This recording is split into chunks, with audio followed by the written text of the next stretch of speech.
Queen has died at the age of 96 and her first son Charles is now the king. In the next few minutes on WION, we will give you a detailed course of events that will follow. What happens next?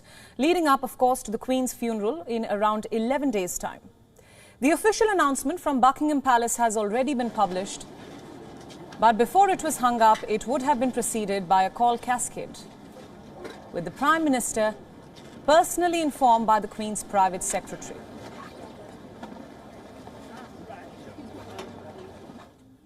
Now, after this announcement is made, flags across the royal residence, the Whitehall and other government buildings were lowered to half-mast.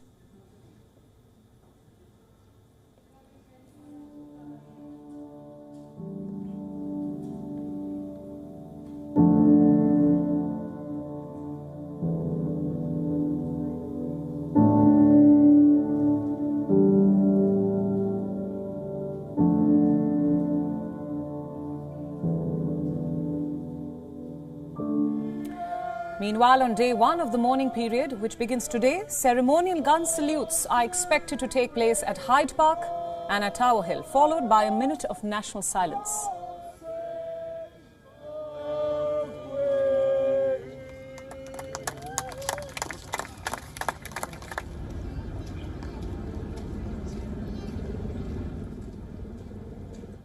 The new monarch, King Charles III, is also expected to conduct his first audience with the UK Prime Minister, after which he will meet the Earl Marshal to officially sign off on the funeral plans. The state funeral is expected to be held in 10 days' time. And after all the formalities regarding the proclamation of the new king are done, the coffin is then expected to leave Balmoral and be taken by road to the palace of Holyrood House in Edinburgh. There will then be a ceremonial procession which will be attended by members of the royal family, after which the service will be open to public for 24 hours. The coffin is then expected to be flown to London, but before the coffin arrives, there will be rehearsals for the procession of the late Queen's coffin from Buckingham to Westminster Hall. It is expected that the coffin will be borne on a gun carriage and later be transferred to State Hearse and travel to Windsor thereon. After a procession through Windsor, a committal service will be held at St. George's Chapel, Windsor Castle, during which the coffin will be lowered into the royal vault.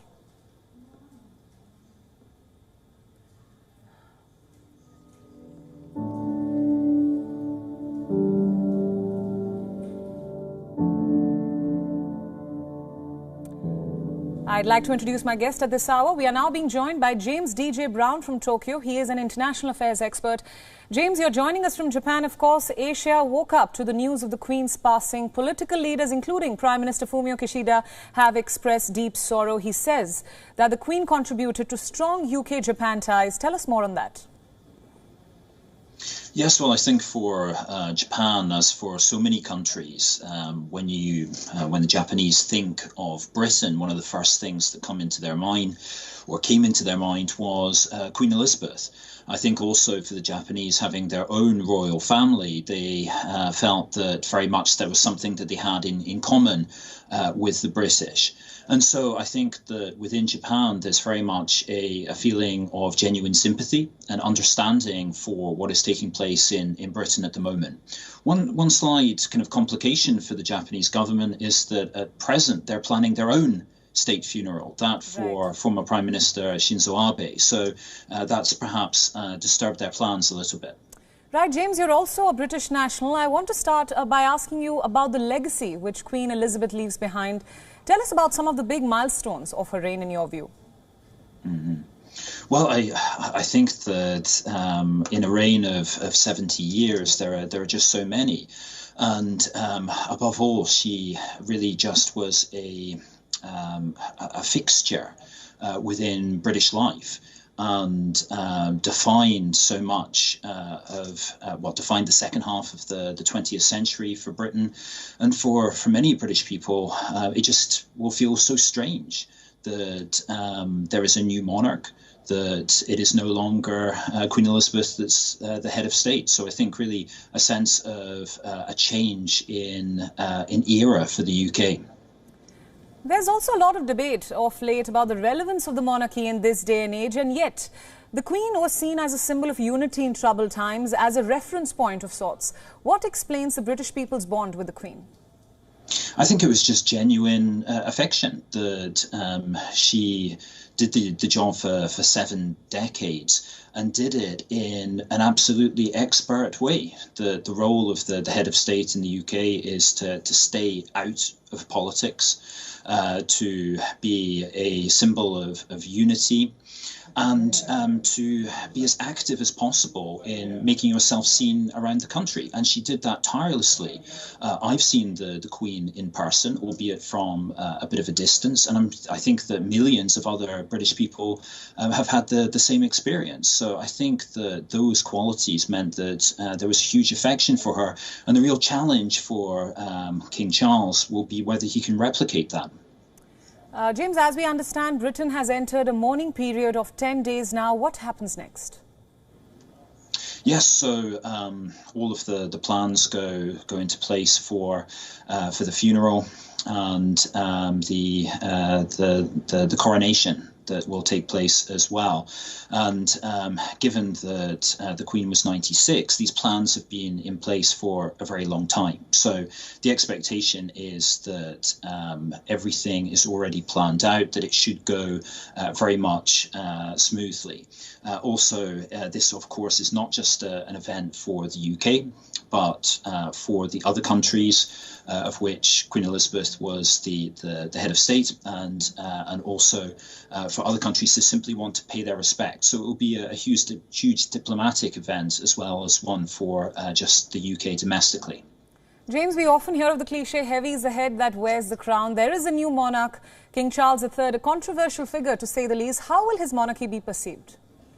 It's very difficult that having been, waiting for this role for so long, he's had a long and active life. There's some good elements of that. He's certainly done plenty of charity work, but there are also significant controversies. I think many British people of a certain age have not entirely forgiven him for what was seen as the bad way in which he treated Princess Diana. He's also been outspoken on many subjects. And added to that, he takes the crown at a difficult time for the UK, with all of the talk about rising energy prices, high cost of living, difficult time for the UK economy. So he's going to have to work really hard to gain the affections of the British people, and also to, I think, head off calls for an end to the monarchy in other countries where he will be head of state. Absolutely. James, you mentioned the crisis that the UK is facing currently. There's a geopolitical conflict, an energy crisis, a cost of living crisis. There is a new Prime Minister in power, and now the sad news development that has come of the Queen's passing. Explain to our viewers the relationship between the monarchy and 10 Downing Street. Mm-hmm. Yeah, that it has become very established. There are clear sets of rules. There are also just established practices. And so when you have a new government taking power, you have the outgoing Prime Minister making the visit to the Queen, as it was, to the monarchy, and then the incoming one following afterwards. But the Queen's role, or the King's role now, is very much as someone to listen and to provide some thoughts, but not to actively involve themselves within the running of government. So there's a very clear division of power, and I'm sure that King Charles will avoid overstepping it. Right. Just a final question there, James. We have global tributes, condolences pouring in from leaders across the world. The Queen essentially was also the Queen of diplomacy, as she was known as. She was a symbol of unity. How will this all affect geopolitical conflicts that we are seeing in this day and age? Mm-hmm. Well, I think that whilst the Queen certainly did her best to encourage improvement in relations between countries, that was always done in a very sort of soft way. So I don't think there's going to be any huge kind of geopolitical implications. And in terms of continuing to meet with foreign leaders to play that diplomatic role, of course the new king will want to continue that, since he has been the heir for so long. since he has in recent years taken over some of the responsibilities of his mother, he's well prepared for that task. So I think that his hope, at least, will be that he continue to play that diplomatic role too. Absolutely. James, thank you so much for all those insights, and thanks for joining us on WION World is One at this hour. Thank you. WION World is One is now available in your country. Download the app now and get all the news updates on the move.